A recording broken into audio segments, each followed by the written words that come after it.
Pinterest has 48 million users. Instagram has 90 million users. LinkedIn, 100 million users. Twitter, 297 million users, and it's growing fast. And here are the big guys. Facebook, over 1 billion users. Google Plus, 500 million, and Google Plus has now overtaken Twitter as the second most used social media platform out there. And then YouTube. YouTube is huge. We now watch 6 billion hours of video every month. Oh my God. So, put all this together. Google is rewarding these things. People are on social media all the time. The connection there is that people are on social media on their mobile devices. So you've got this shift from desktop to mobile, so this is where it's happening. So that's the connection I want you to make there. So now that you realize all this is happening on social media, all this is happening on mobile devices, you know what Google is rewarding. So how do you help Google know how to give your website, your business, Google love? And I didn't coin that phrase, but Google love, okay? How do you help Google love your website and love what you do? The takeaway for the day is the word content.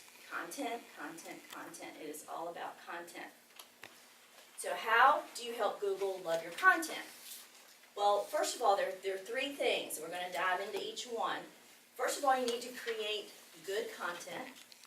Then you need to create the good content in the proper format, and then market your good content. So let's dive into the first one, create good content. What is good content? Well, good content means content that is relevant. It's relevant to what your customers are wanting to know about your business. Keywords, keyword phrases. What are the words that your customer uses when they call you and ask you about your business? So think about that. It's not as easy to look up keywords as it used to be 6 months ago. Google has encrypted them. So you have to think about your experience with your customers. What words and phrases do they use? So once you figure out what the questions are and how you're going to answer it, you're going to put this content everywhere, on your website, your mobile website, your blogs and articles. So you're going to think about it and then put it everywhere. What forms can content be in? What do you think about first? What's a typical piece of content? Text. Text, an article, exactly. You write an article, 300, 500 word articles, pretty average. But content can be many more things. It could be a press release. If you have anything at all going on for your business, Google a press release form. They're easy to find, standard format press releases. Content could be an action video that somebody comes, like Ken is doing for us back there, is filming. Film you doing your service or installing your product. You can also take still images and make those into a video. You can make video out of a PowerPoint presentation. Content can also be an infographic. Who knows what an infographic is? I bet you've seen them, but don't know that's what it's called. An infographic is a visual way to present boring data like statistics or steps 1 through 10. It's usually a long, skinny graphic. They're shared a lot in Facebook, for example. And they usually have a 60s flavor to them. They look kind of old, and they can look like anything. They don't have to look like they came from the 60s, but oftentimes they do. So it's just a visual way to present some statistics or steps and things like that. So point is, content doesn't have to be just an article. Second thing for creating your content, you want to create it in the proper format. That means that you don't want to put just a bunch of text out there if you're writing an article.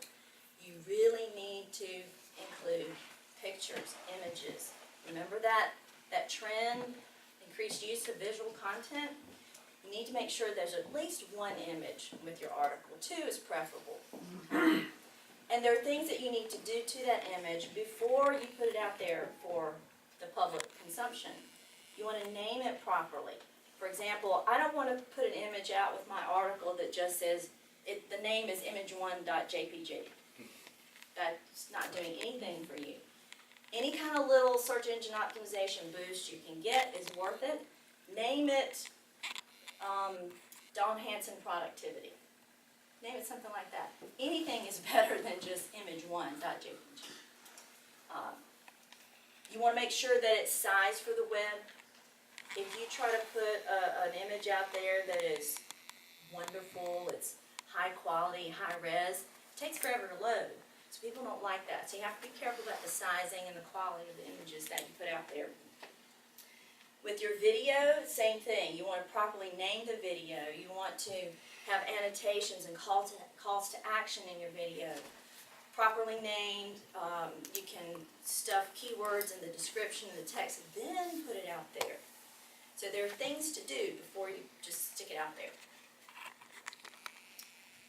Then we come to marketing your good content. So we've created good content, we've put it into the proper format so that Google